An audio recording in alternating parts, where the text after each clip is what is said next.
Hi guys, good morning. So today guys, I have a dry cough and we're going to reap at least 9 leaves of herbal leaves.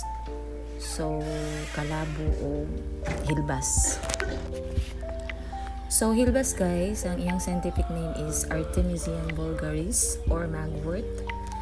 And aside from dry cough guys, it also taken from digestive problems, irregular menstruation, and high blood pressure. It is also promoted as a sedative, laxative, and liver tonic. So nagtanong gyud ko ani guys in case of medication.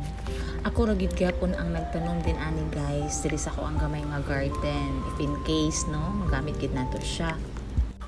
And then, naapod ko'y kalabo diri sa ko ang garden guys. Nagtanong ko'y kalabo guys. It's oregano.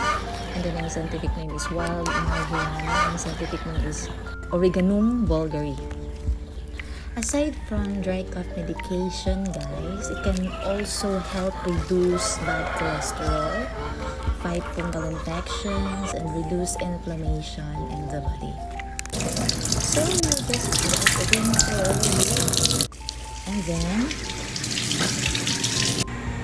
magpubukal na rin sa ito ang tubig guys. And we will just simply put it into a mug, like glass with hot water.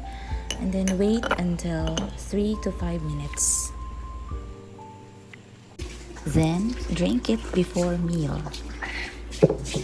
Again, this is Gracel. Don't forget to subscribe my YouTube channel, Gracel Danduy. Thank you for watching, Have guys. a nice day, everyone.